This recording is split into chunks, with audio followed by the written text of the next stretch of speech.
Hello बच्चों, मैं दीक्षा श्रीवास्तव। आज मैं आप लोगों को क्लास 12 की चैप्टर 6 की एक्सरसाइज 6.5 का क्वेश्चन नंबर 24 पढ़ाऊंगी। क्वेश्चन नंबर 24 है, show that the right circular cone of least curve surface and given volume has an altitude equal to √2 time the radius of the base. एक right circular cone दिया हुआ है जो ऐसा है, ठीक है। उसका कर्व सरफेस एरिया जो कि हमें लीस्ट यानी उसको मिनिमाइज करना है, एंड गिवन वॉल्यूम यानी गिवन वॉल्यूम मतलब वॉल्यूम जो है वो कांस्टेंट है, हैज एन एल्टीट्यूड। एल्टीट्यूड मतलब हाइट है, has an altitude equal to √2 time the radius of the base. Radius of the base मतलब ये, ठीक है।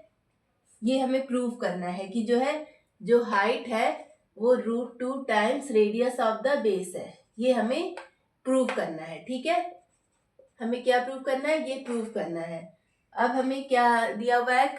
कर्व सरफेस एरिया को हमें मिनिमाइज करना है और वॉल्यूम दिया हुआ है। वॉल्यूम क्या होता है? राइट सर्कुलर कोन का वॉल्यूम क्या होता है? 1/3 पाई आर स्क्वायर एच, ये होता है राइट सर्कुलर कोन का वॉल्यूम, ठीक है। अब हमें कर्व सरफेस एरिया को मिनिमाइज करना है। हमें क्या करना है?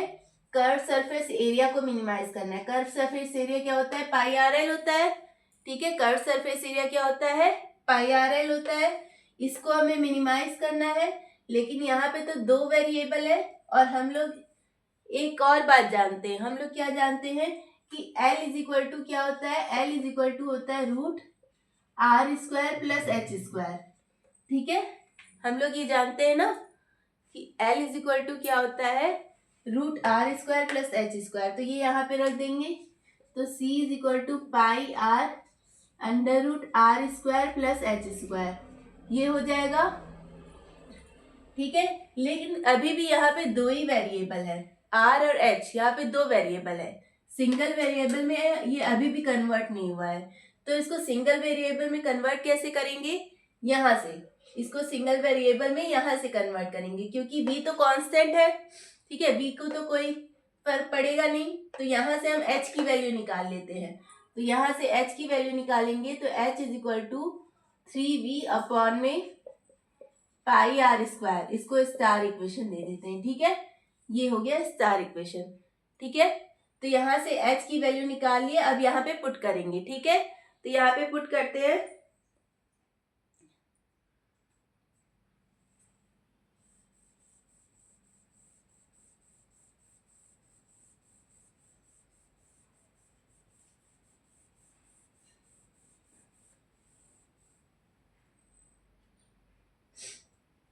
यहाँ पे पुट करेंगे तो क्या होगा? c is equal to pi r √r², और ये पुट करेंगे तो यहाँ पे हो जाएगा 9v² पाई स्क्वायर r⁴, ये हो जाएगा, ठीक है। अब हमें इसको क्या करना पड़ेगा? डिफरेंशिएट करना पड़ेगा। हाँ, डिफरेंशिएट करना पड़ेगा, तभी तो हमें क्रिटिकल पॉइंट मिलेगा। लेकिन इसको डिफरेंशिएट करना थोड़ा टफ है, तो इसके लिए हम लोग क्या करेंगे? c², इसका स्क्वायर कर देंगे इस इक्वेशन का, ठीक है। क्योंकि c क्या है? कर्व सरफेस एरिया है, तो c को मिनिमाइज करे या c² को मिनिमाइज करे, बात तो एक ही है। तो c² कर लेते हैं यहाँ पे। तो c² जब करेंगे तो यहाँ पे c² इज इक्वल टू आएगा पाई स्क्वायर r² ब्रैकेट में r² plus 9v² pi square r⁴, ठीक है। ये आ गया। अब इसको डिफरेंशिएट कर लेते हैं, ठीक है। अब इसको हम डिफरेंशिएट कर लेते हैं, तो इसको r के रिस्पेक्ट में डिफरेंशिएट करते हैं। तो जब इसको r, पहले इसका अंदर मल्टीप्लाई करते हैं, अंदर मल्टीप्लाई करेंगे तो क्या आएगा? Pi square r⁴ plus 9v² pi square r² pi square r⁴। यहाँ पे कुछ कट हो जाएगा, पाई स्क्वायर से पाई स्क्वायर कट हो जाएगा और r² से r² कट हो जाएगा, यहाँ पे r² बचेगा, ठीक है। तो वही करते हैं यहाँ पे,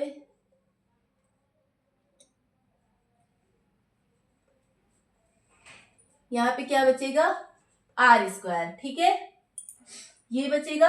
अब इसको डिफरेंशिएट कर लेते हैं। ये h की वैल्यू हम कहीं लिख लेते हैं क्योंकि हमें आगे जाके ये काम आएगी, ठीक है। तो यहाँ पे लिख लेते हैं h is equal to 3v/πr², ठीक है। अब इसको हम इरेज कर रहे हैं, ठीक है।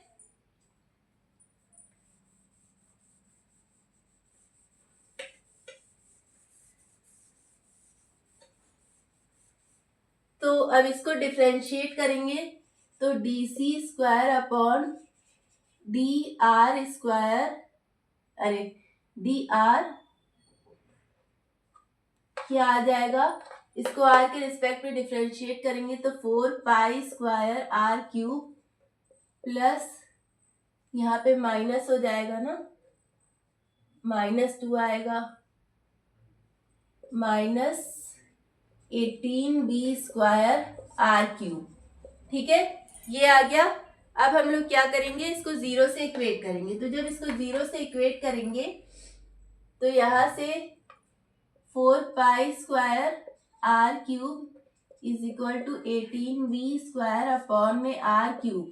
तो यहाँ से r³ का इधर मल्टीप्लाई कर देते तो r⁶ is equal to 18b²/4π²। इसको कट कर देते हैं तो यहाँ पे 2 से कट करेंगे तो 2 9 = 18 और 2 2 = 4, ठीक है, 9/2 ये आ जाएगा b²/π², ठीक है, ये आ गया। अब इसको देखो, ये r⁶ है, इस पूरे इक्वेशन को हम लोग अंडर रूट कर लेते हैं। तो जब इसको 1/2 तो इसका 1/2 से मल्टीप्लाई हो जाएगा तो यहाँ पे क्या आ जाएगा, r³ आ जाएगा। इसका अंडर रूट लेंगे तो r³ आ जाएगा और इसका अंडर रूट लेंगे तो यहाँ पे क्या आ जाएगा, 3/√2v/π, ये आ जाएगा, ठीक है, ये आ गया। ये आ गई हमारी r³ की वैल्यू। लेकिन यही है r³ की वैल्यू, ये कंफर्म करने के लिए हमें इसका सेकंड डेरिवेटिव करना होगा। तो सेकंड डेरिवेटिव करते हैं, ठीक है, सेकंड डेरिवेटिव करके देखते हैं कि इस पर हमारा फंक्शन मिनिमम हो रहा है कि नहीं हो रहा है, ठीक है। तो करते हैं,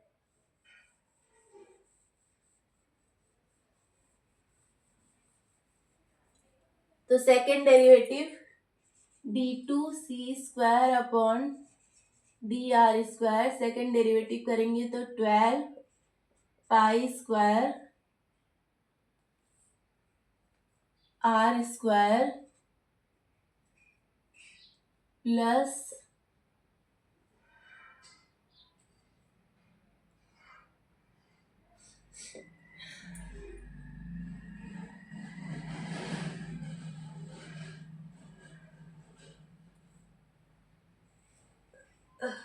थ्री 8 जा कितना होगा, 3 8 जा 24, 3 1 जा 3,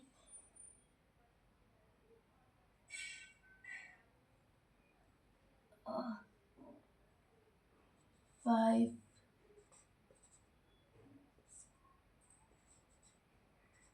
ये आ जाएगा, ठीक है। तो अब देखो ये कैसी वैल्यू है, ये एक पॉजिटिव क्वांटिटी है, ठीक है। और इसमें अगर हम अपनी r³ की वैल्यू डालें,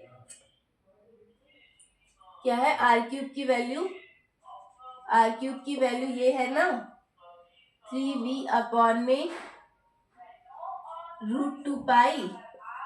अगर इसमें हम अपने r³ की वैल्यू भी डालेंगे तो भी ये पॉजिटिव ही क्वांटिटी रहेगी, क्योंकि ये एक पॉजिटिव क्वांटिटी है और r³ की भी क्या है, r³ भी क्या है, एक पॉजिटिव क्वांटिटी है।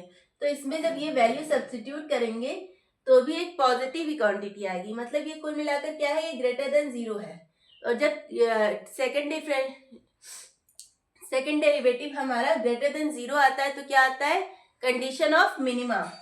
तो ये क्या आ गई, कंडीशन ऑफ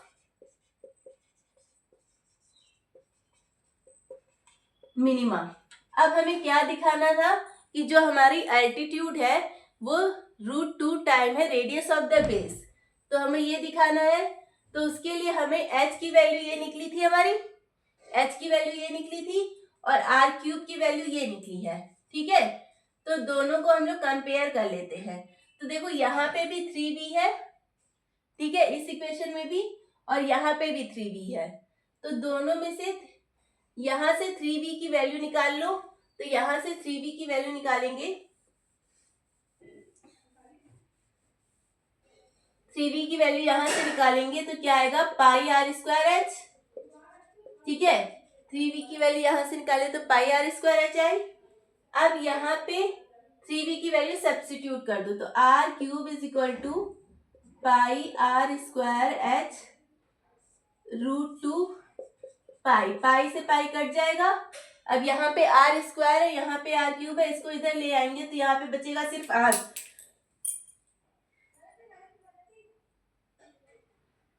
यहाँ पे बचेगा सिर्फ आर और यहाँ पे बचेगा एच अपॉन में रूट 2। ठीक है, और इसको इधर ले आएंगे तो एच इज इक्वल टू आ जाएगा रूट 2 आर। हमें यही तो दिखाना था। ठीक है, हमें यही दिखाना था ना, तो ये प्रूव हो गया, हेंस प्रूव। ठीक है, इसको आप लोग नोट कर लीजिए।